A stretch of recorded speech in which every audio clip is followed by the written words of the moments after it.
There is probably no other word that would be as overused in the media discourse as generation. I once tried to count the generations that have been proclaimed in the past 10 years, since the well-known article about the so-called Generation Nothing.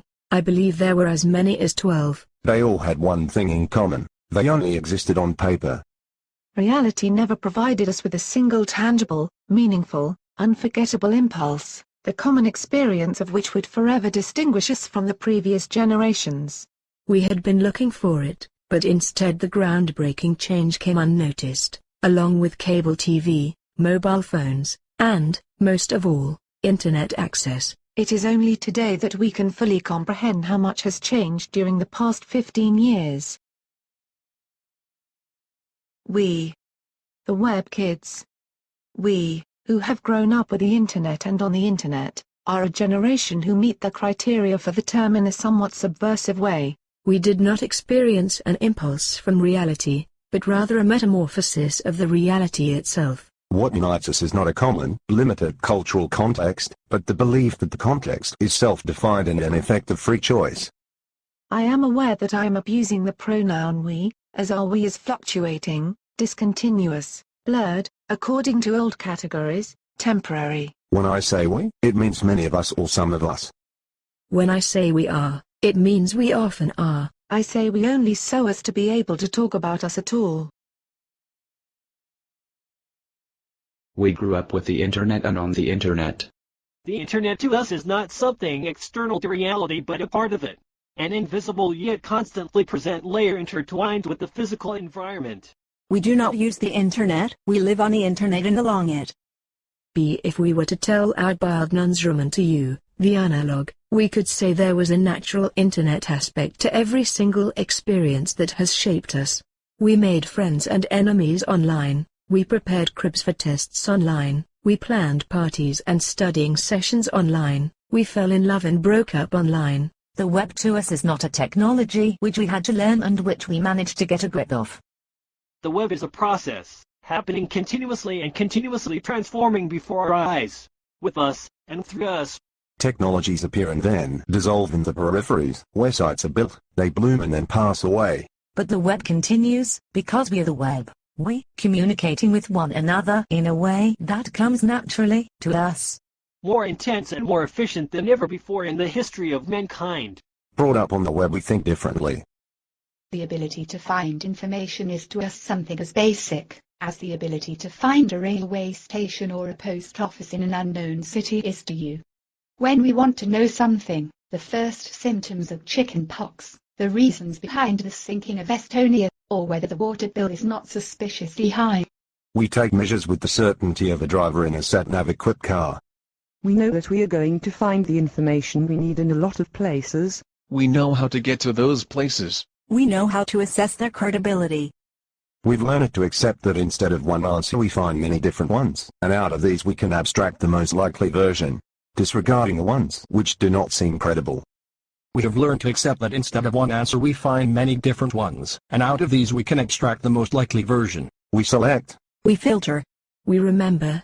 And we are ready to swap the learned information for a new, better one, when it comes along. To us, the web is a sort of shared external memory. We do not have to remember unnecessary details, dates, sums, formulas, clauses, street names, detailed definitions. It is enough for us to have an abstract, the essence that is needed to process the information and relate it to others. Should we need the details, we can look them up within seconds. Similarly, we do not have to be experts in everything, because we know where to find people who specialize in what we ourselves do not know, and whom we can trust. People who will share their expertise with us not for profit, but because of our shared belief that information exists in motion. Every day, studying. Working. Pursuing interests. We know how to compete and we like to do it, but our competition, our desire to be different, is built on knowledge, on the ability to interpret and process information, and not on monopolizing it.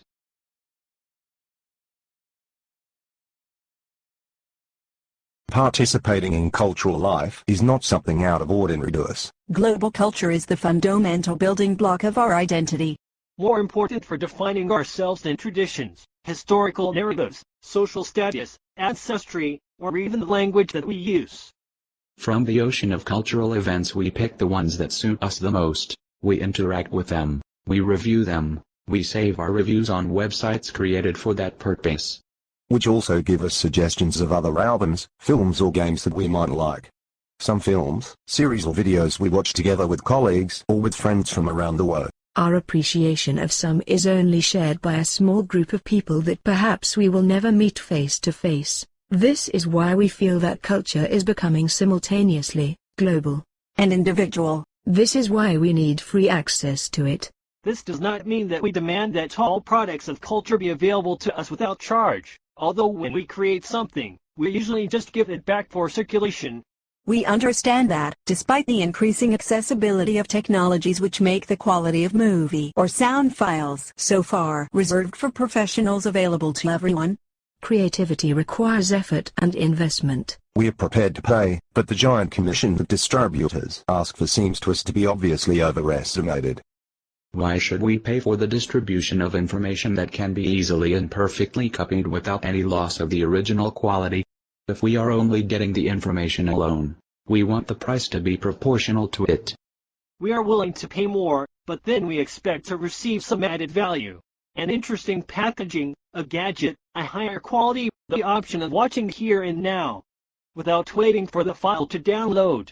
We are capable of showing appreciation, and we do want to reward the artist since money stopped being paper notes and became a string of numbers on the screen. Paying has become a somewhat symbolic act of exchange that is supposed to benefit both parties, but the sales goals of corporations are of no interest to us whatsoever. It is not our fault that their business has ceased to make sense in its traditional form, and that instead of accepting the challenge and trying to reach us with something more than we can get for free, they have decided to defend their obsolete ways. One more thing, we do not want to pay for our memories. The films that remind us of our childhood, the music that accompanied us 10 years ago. In the external memory network, these are simply memories. Remembering them, exchanging them, and developing them is to us something as natural as the memory of Casablanca is to you.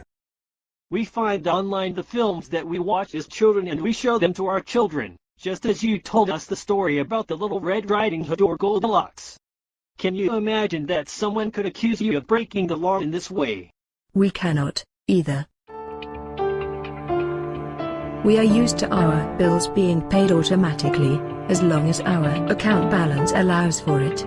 We know that starting a bank account or changing the mobile network is just the question of filling in a single form online and signing an agreement delivered by a courier. That even a trip to the other side of Europe with a short sightseeing of another city on the way can be organized in 2 hours. Consequently, being the users of the state, we are increasingly annoyed by its archaic interface. We do not understand why tax app takes several forms to complete, the main of which has more than 100 questions. We do not understand why we are required to formally confirm moving out of one permanent address to move into another. As if councils could not communicate with each other without our intervention, not to mention that the necessity to have a permanent address is itself absurd enough. There is not a trace in us of that humble acceptance displayed by our parents, who were convinced that administrative issues were of utmost importance, and who considered interaction with the state as something to be celebrated. We do not feel that respect, rooted in the distance between the lowly citizen and the majestic heights where the ruling class reside, barely visible through the clouds. Our view of the social structure is different from yours. Society is a network, not a hierarchy. We are used to being able to start a dialogue with anyone, be it a professor or a pop star, and we do not need any special qualifications related to social status. The success of the interaction depends solely on whether the content of our message will be regarded as important and worthy of reply. And if, thanks to cooperation, continuous dispute, defending our arguments against critique, we have a feeling that our opinions on many matters are simply better, why would we not expect a serious dialogue with the government? We do not feel a religious respect for institutions of democracy in their current form. We do not believe in their axiomatic role, as do those who see institutions of democracy as a monument for and by themselves. We do not need monuments. We need a system that will live up to our expectations, a system that is transparent and proficient. And we have learned that change is possible. That every uncomfortable system can be replaced and is replaced by a new one. One that is more efficient, better suited to our needs, giving more opportunities. What we value the most is freedom. Freedom of speech. Freedom of access to information and to culture. We feel that it is thanks to freedom that the web is what it is. And that it is our duty to protect that freedom. We owe that to next generations, just as much as we owe to protect the environment. Perhaps we have not yet given it a name, perhaps we are not yet fully aware of it, but I guess what we want is real, genuine democracy. Democracy that, perhaps, is more than is dreamt of in your journalism.